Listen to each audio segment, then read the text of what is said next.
અને આવી જ એક સુંદર કથામાં આપણે પ્રવેશ કરી રહ્યા છીએ. છઠ્ઠા સ્કંદમાં જ પ્રચીર વહીના 10 પુત્રો છે જે પ્રચેતાઓ છે, તેમને ત્યાં દક્ષે જન્મ લીધો છે.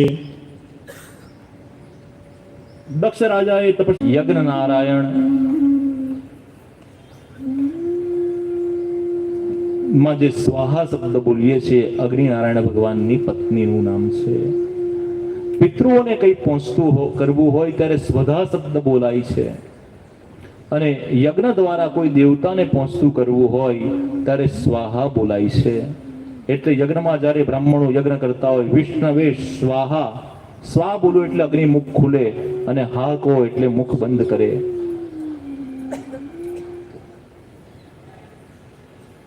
દૈત્યો,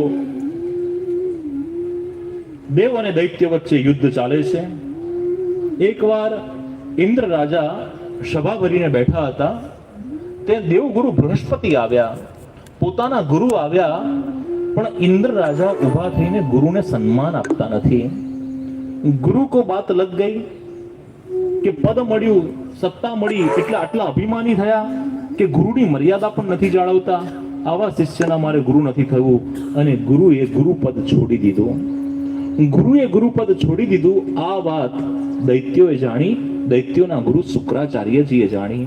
શુક્રાચાર્યજી દૈત્યોને કહે છે કે ઇન્દ્ર રાજા અને દેવો પાસે અત્યારે કોઈ ગુરુ નથી, અને ગુરુ ન હોય અને જો આપણે યુદ્ધ કરીએ તો આપણો વિજય નક્કી છે.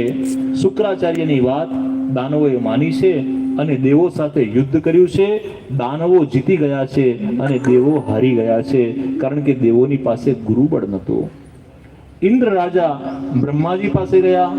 બ્રહ્માજી કહે છે કે ગુરુ તો બનાવવા પડે, ગુરુ વિના તમે યુદ્ધ જીતી નહીં શકો. ગુરુ કોને બનાવવા? વિષ્ણુ ભગવાન પાસે ગયા. વિષ્ણુ ભગવાનને પ્રણામ કરે છે કે ગુરુ બૃહસ્પતિએ ગુરુપદ છોડી દીધું છે, અને ગુરુ વિના યુદ્ધ જીતવું દાનવો પાસે અસંભવિત છે. અમે કોને ગુરુ બનાવીએ? ભગવાન હરિનારાયણ આજ્ઞા કરતા કહે છે, ત્વષ્ટા નામના ઋષિ છે, એમના પુત્ર છે વિશ્વરૂપ, જે સમગ્ર વિશ્વને વિષ્ણુમય જોવે એવા વિશ્વરૂપને તમે ગુરુ બનાવો. ઇન્દ્ર રાજા ગયા છે ત્વષ્ટા, જે દાનવ કુળના ઋષિવર્ય હતા, એમના પુત્ર વિશ્વરૂપ પાસે, અને વિશ્વરૂપને વિનંતી કરે છે કે આપ અમારા ગુરુ બનો.